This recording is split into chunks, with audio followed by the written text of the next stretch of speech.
Hello दोस्तों, history education power में आपका स्वागत है। पिछली क्लास में हमने इतिहास के सामान्य परिचय का अध्ययन किया था। आज हम आपके लिए पाषाण काल स्टोन एज लेकर आए। तो पाषाण काल से पहले हम मानव विकास क्रम का अध्ययन करेंगे। प्रागैतिहासिक काल में मानव जंगलों में निवास करता था, खाद्य संग्राहक था, आखेट करता था। उस समय मानव को लिपि का ज्ञान नहीं था। तो इस प्रकार मानव विकास क्रम धीरे धीरे बढ़ता गया, जिसे हम इस प्रकार समझते हैं। सर्वप्रथम ऑस्ट्रोलोपिथेकस मानव, ये आदि मानव थे। इनकी खोज दक्षिण अफ्रीका में हुई थी। इनका काल 50 लाख से 18 लाख वर्ष प्राचीन था। इसके बाद होमो इरेक्टस मानव इनसे थोड़े विकसित थे। ये प्राचीन द्विपद मानव थे। ये दोनों पैरों से चल सकते थे। खोज हथनौर में हुई थी, मध्य प्रदेश में। एच.डी. सांकलिया ने की थी। सांकलिया ये पत्थर के औजारों का आविष्कार और अग्नि का आविष्कार कर चुके थे। इनका काल 15 लाख से 7.5 लाख वर्ष प्राचीन था। होमो इरेक्टस के बाद मानव थोड़ा विकसित हुआ तो होमो निएंडरथल आए। होमो निएंडरथल मानव की खोज जर्मनी में हुई थी। ये मानवों को मृतक संस्कार का ज्ञान हो चुका था।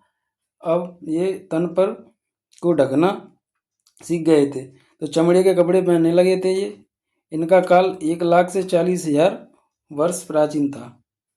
अब होमो निएंडरथल मानव से थोड़े विकसित मानव हुए, तो वो होमो सेपियंस। तो होमो सेपियंस जो मानव के पूर्वज कहलाते हैं। यहीं से मानव सभ्यता का विकास क्रम आगे बढ़ा। तो ये ना ज्ञान, इनका माइंड डेवलप हो चुका था, तो इन्हें ज्ञानी मानव कहते थे। खोज इनकी फ्रांस में हुई थी। काल इनका 40,000 से अब तक। तो इस प्रकार हमने मानव विकास क्रम का अध्ययन किया। इस क्लास को आगे बढ़ाते हुए नोट, ये बिंदु बहुत महत्वपूर्ण है। भारतीय प्रागैतिहासिक पुरातत्व के जनक रॉबर्ट ब्रूसफुट, ये भारतीय प्रागैतिहासिक पुरातत्व के जनक है। यहाँ से ही प्रागैतिहासिक काल का अध्ययन प्रारंभ हुआ। इन्होंने शैल चित्रों की खोज की, जिनके आधार पर प्रागैतिहासिक काल से ऐतिहासिक अध्ययन प्रारंभ हुआ। क्योंकि प्रागैतिहासिक काल से ही 90% इतिहास लिखा गया है। 90% इतिहास प्रागैतिहासिक काल से ही लिखा गया है, के आधार पर, साक्ष्यों के आधार पर लिखा गया है। अब हम इतिहास के भाग का अध्ययन करेंगे। इतिहास को 3 भागों में डिवाइड किया गया है: प्रागैतिहासिक काल, आद्य ऐतिहासिक काल, ऐतिहासिक काल। प्रागैतिहासिक काल 25 लाख ईसा पूर्व से 2500 ईसा पूर्व तक इसका काल है। इसमें कोई लिखित साक्ष्य नहीं मिला है। यह पूर्णतः पुरातात्विक साक्ष्यों पर आधारित है, जिसके आधार पर ही प्रागैतिहासिक कालीन इतिहास लिखा गया है। इसके अतिरिक्त आद्य ऐतिहासिक काल, यह 2500 से ईसा पूर्व से 600 ईसा पूर्व तक है। यह लिखित साक्ष्य मिलते हैं, लेकिन इनका प्रमाणिक तौर पर ये पढ़े नहीं गए। आद्य ऐतिहासिक काल में लिखित साक्ष्य तो मिले, लेकिन उन्हें प्रमाणिक तौर पर पढ़ा नहीं जा सका। इसके अतिरिक्त ऐतिहासिक काल, यहाँ लिखित और पुरातात्विक साक्ष्यों के आधार पर इतिहास लिखा गया है। यहाँ मनुष्य को लिपि का ज्ञान हो चुका था। इतिहासकारों ने लिपि पढ़ ली थी, यहाँ पर पढ़ी जा सकी थी लिपि। ठीक है। इसके अतिरिक्त प्रागैतिहासिक काल को पाषाण काल कहते हैं, और आद्य ऐतिहासिक काल सिंधु सभ्यता से वैदिक सभ्यता तक है और ऐतिहासिक काल महाजनपद काल से प्रारंभ होता है।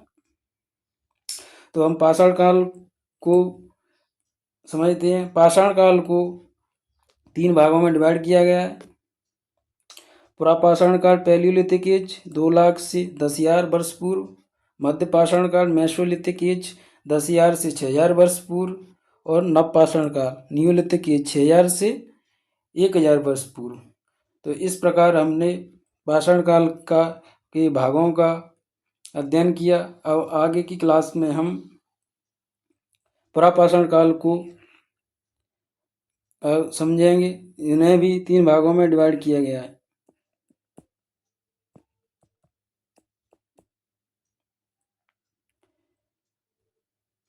ठीक है, तो इस प्रकार आपको हमारी क्लास समझ में आई हो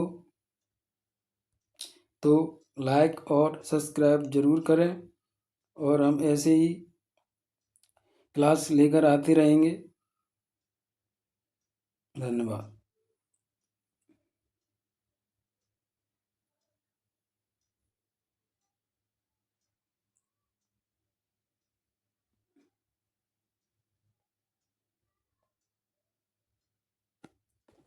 क्या आप अपना तनाव दूर करने के लिए किसी लड़की की तलाश कर रहे हैं?